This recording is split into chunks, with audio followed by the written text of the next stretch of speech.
Estamos de volta no Hora da Verdade. A gente aprende muito aqui com todos os entrevistados que a gente traz aqui no programa. Hoje a gente está aprendendo bastante com a Maria Aparecida Ramos, o Maciel e também a Gleides Rozignoli a respeito do trânsito local, as regras, enfim, muita coisa que a gente está discutindo e a sua participação também com a gente. Mas eu costumo dizer que a gente aprende muito nos livros, né? Bons livros, principalmente. Em Poços de Caldas a gente tem uma das maiores redes de livrarias do Brasil, que é a Livraria Nobel, que fica ali na rua Rio de Janeiro, quase esquina com a rua Santa Catarina.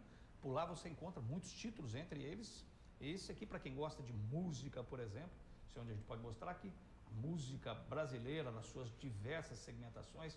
É um livro muito completo, muito amplo, né? Tem muita coisa aqui para quem gosta da música, uma discografia completa, playlist, enfim, um livro que vale a pena para você que gosta de música, aprender um pouco sobre a música popular brasileira. Para quem gosta também da história, né, política brasileira, esse livro aqui muito bom, do jornalista Milton Lovato, que apresenta aí o governador do estado de São Paulo, também foi prefeito, candidato também, em determinada época, à presidência da República, que foi Adhemar de Barros. A história do Adhemar de Barros descrita com detalhes nesse livro. E, para quem gosta de gastronomia também, um livro interessante, que conta um pouco a história, Pense no Garfo, que fala sobre todos os equipamentos, desde a colher de pau até as novas tecnologias na preparação de alimentos aí. Então, esses e muitos outros livros lá na Livraria Nobel. Para quem gosta de gastronomia, alguém falou aqui que gosta de gastronomia. Maciel cozinha bem, Maciel? Muito bem. Maciel aqui, você cozinha bem, Maciel?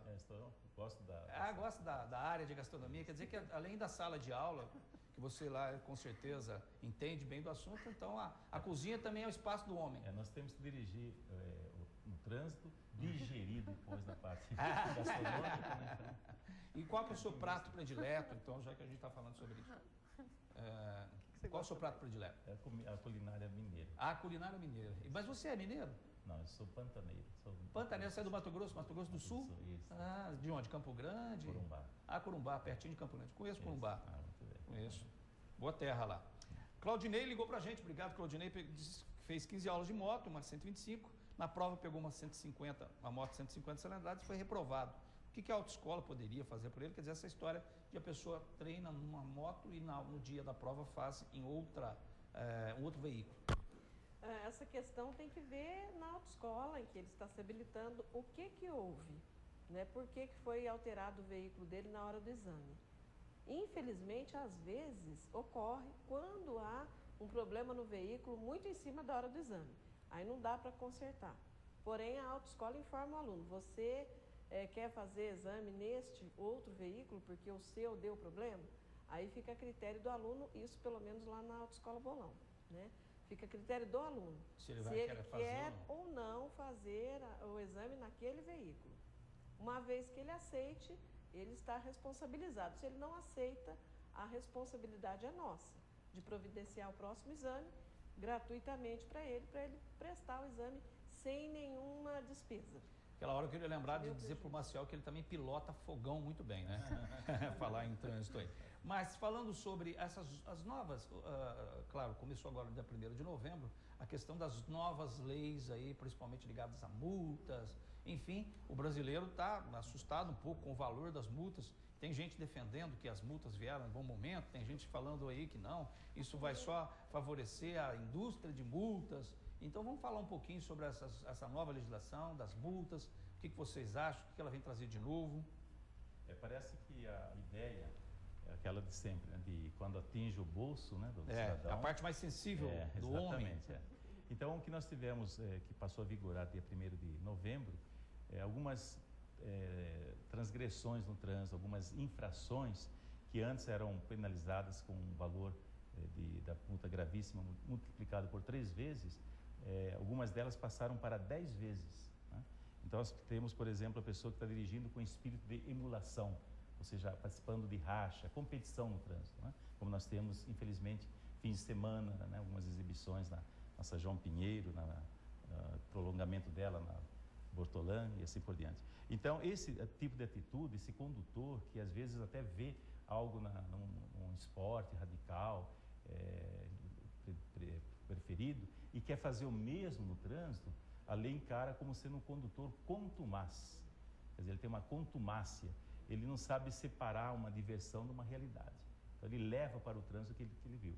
Então, a lei acabou tendendo para esse lado, né, de pegar no bolso, Porque aí o que ele pagava 500 e pouco passou para cerca de R$2.000. R$2.000. Então nós temos também... Isso na primeira vez que ele é pego ou na reincidência, isso... Ah, sim, cada vez que acaba acontecendo... De novo, ele vai aumentando isso. E se ele reincidir em um ano, em 12 meses, uma infração que resultaria numa suspensão, ele pode ser cassado em um ano, quando há uma reincidência. Entendi. Né?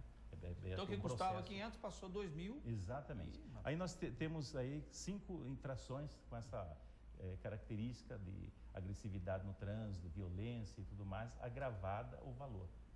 Então, é proporcional ao erro que a pessoa está fazendo. Para ter uma ideia, a pessoa que antes promovia uma disputa no trânsito, ele pagava 5 vezes o valor da multa gravíssima. E quem participava, que era só partícipe ali, não era o organizador, era multiplicado por 3 vezes. Agora para todos, né, por 10 vezes, tanto quem promove como quem participa. Agora, dentro dessas leis, por exemplo, eu estava pensando exatamente nisso, quando dirigindo, porque costumeiramente eu vou para São João do Boa Vista, eu ministro aulas lá na faculdade, e ali, por exemplo, você tem alguns lugares ali que a velocidade permitida é 60 km por hora. Mas você observa que naquela via, naquela rodovia principalmente, 60 km por hora é muito pouco. Dificilmente alguém vai conseguir dirigir a 60 km por hora naquela via. E aí você tem assim, os carros nossos, por exemplo, você anda com o carro hoje, se você fechar o vidro, você acha que você está a 60, você está a 180 e não pensa nisso. Nem percebe. Quer dizer, as leis, especificamente esse tipo de lei, que proíbe que você está marcado lá 60, você vai estar 80, 90. Você pode ser punido. Não existe aí uma distorção entre aquilo que é real e que a gente percebe, ninguém consegue dirigir a 60. Com a lei, como é que vocês veem isso? Quando é estabelecida uma velocidade máxima, houve um trabalho ali, um levantamento de engenharia de tráfego que estabeleceu aquela velocidade, né? Então, dentro de um padrão de segurança. Então, aí nós devemos sempre pensar nisso, na velocidade permitida, máxima, e o momento de transitar. Se a pessoa estiver acima, vai estar infringindo a lei, né? Sim, uma infração claro. de trânsito.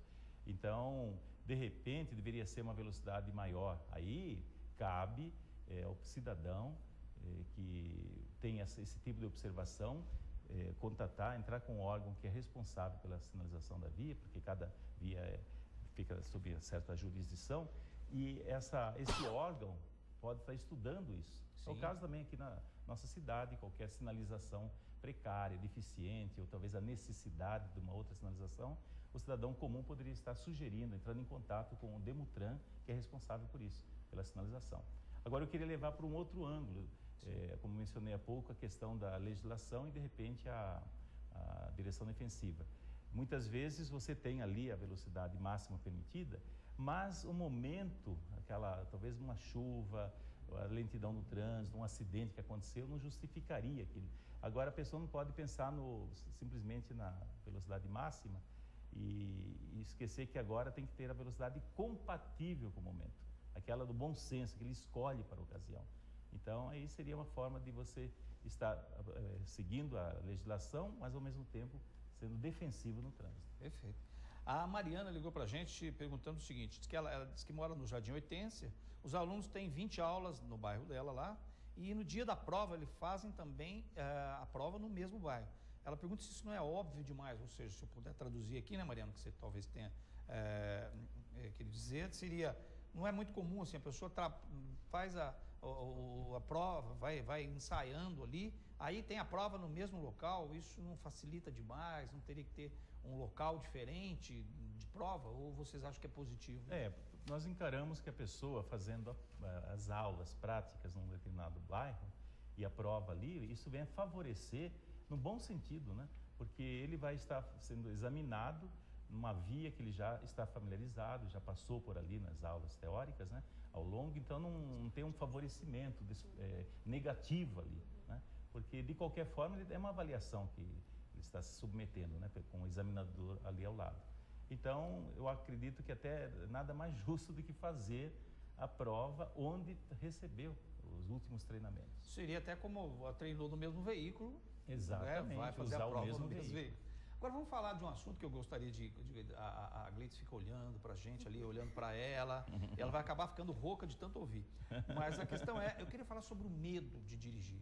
Muitas pessoas têm paura, medo, receio, e às vezes aquelas pessoas até que já começaram a dirigir, teve algum probleminha, teve um acidente, isso impactou, aí tem um trauma. Mas vamos falar as pessoas que nem entram no carro e aí tem medo de dirigir. Como vencer esse medo? De onde vem esse medo, Gleides? Então, William, a autoescola ela está começando, né, esse trabalho da humanização do atendimento no trânsito. Então, existe o medo patológico e o medo real, que a Organização Mundial de Saúde, ela enquadra que 6% dos brasileiros têm esse medo, que é um nome meio esquisito, chama amaxofobia. Maxofobia? Amaxofobia. Amaxos, que quer dizer carro, e fobia, o medo. Então, amaxofobia. Tem esse então, medo... a pessoa que tem medo de dirigir é um amaxofóbico, sei lá. Eu sou um amaxofóbico. A pessoa fala, que bom, parabéns para você. Não tem nada. Termo não. Então... termo, então, assim, é só para esclarecer, mas isso é 6% só do padrão nacional. Sim. Agora, existe o medo do aluno, aprendiz, que é totalmente diferente desse medo patológico. Entendi. É um medo do instinto dele mesmo, como todos nós temos o medo instintivo. Então, por exemplo, ele vai entrar no carro, ele tem medo de acontecer alguma coisa.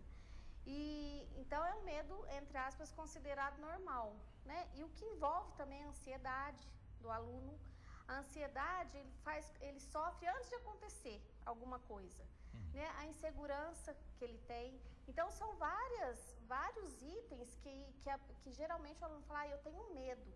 E aquele que já teve um acidente, ou que já viu um acidente, e aí ele tem um trauma? Então, a questão do trauma, ela é importante até certo ponto. Porque ou a pessoa tem um trauma que alguém da família dela faleceu num acidente, ou sofreu um acidente muito grave, ou ela estava dentro do veículo e sofreu um acidente. Então, assim, o trauma, ele só ganha tamanho quando a pessoa alimenta ele.